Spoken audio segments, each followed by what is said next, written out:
কৃষকের সেচ প্রকল্পের খালে গরুর ফার্মের বিষাক্ত ও দুর্গন্ধযুক্ত পানি ফেলা হচ্ছে চট্টগ্রামের মিরসরাইয়ে। গরুর ফার্মের বর্জ্য ও দূষিত পানি ফেলায় একদিকে মিরসরাইয়ের করেরহাট ইউনিয়নের তেলিয়াছড়া ও লক্ষ্মীছড়া সেচ প্রকল্প বন্ধ হয়ে গেছে, অন্যদিকে খালে মাছ চাষও ব্যাহত হচ্ছে। ক্ষতিগ্রস্ত হচ্ছে ওই অঞ্চলের কৃষি। স্থানীয় প্রশাসন ও পরিবেশ অধিদপ্তর এই ব্যাপারে নির্বিকার। মিরসরাই সংবাদদাতা অজয় কুমার দাসের পাঠানো প্রতিবেদন জানাচ্ছেন কানিজ নুসরাত। চট্টগ্রামের মিরসরাইয়ে ১ নম্বর করেরহাট ইউনিয়নের অলিনগর এলাকায় কৃষকদের জমিতে সেচ দেওয়ার জন্য ৪টি সেচ প্রকল্প করে পানি উন্নয়ন বোর্ড। তেলিয়াছড়া ও লক্ষ্মীছড়া খালের সাথে এসব সেচ ক্যানেল যুক্ত, কিন্তু অলিনগরে গড়ে ওঠা নাহার এগ্রো গরুর ফার্মের বর্জ্য ও দূষিত পানি সরাসরি ফেলা হচ্ছে খালে। কালচে হয়ে গেছে পানির রং, ছড়াচ্ছে দুর্গন্ধ। খালে পানি প্রবাহ বাধাগ্রস্ত হওয়ায় বন্ধ হয়ে গেছে পূর্ব অলিনগর, পশ্চিম অলিনগর, জয়পুর পূর্ব জোয়ার ও বড়ইয়া সেচ প্রকল্প। এতে ওই এলাকার কৃষিকাজ ক্ষতিগ্রস্ত হওয়ার পাশাপাশি ৫০,০০০-এর বেশি মানুষ পানির কষ্টে ভুগছে। এখন পানিগুলো সারি দিই, আমরা পানিগুলো ব্যবহার করতে পারতেছি না।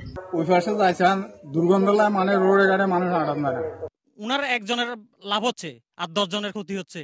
বিষাক্ত পানি শোধনের ব্যবস্থা ইটিপি ছাড়াই নাহার এগ্রো ফার্ম কিভাবে অনুমোদন পেল, সেই প্রশ্নও করছেন স্থানীয় বাসিন্দা ও জনপ্রতিনিধিরা।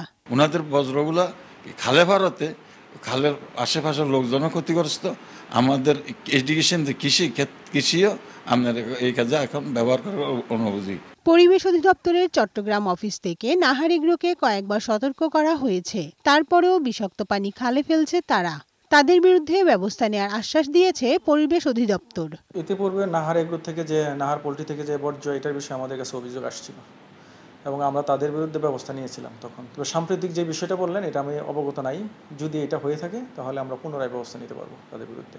তবে খালে বজ্র ও দূষিত পানি ফেলা হচ্ছে না বলে দাবি করেছে নাহার এগ্রো কর্তৃপক্ষ। গরুর গোবর এবং গরুর মূত্র যেগুলো আছে, এগুলো আমাদের একটা হাউসে আসে, ওখান থেকে আমরা প্রসেসিং করে যেটাকে সার বানানোর দরকার সার করি। এরপরে বাকিটা আমরা আমাদের হাউস আছে, হাউস থেকে আমরা মোটরের মাধ্যমে আমাদের কাজ শেষে দিয়ে থাকি। ময়লা হওয়ার তো কথা না।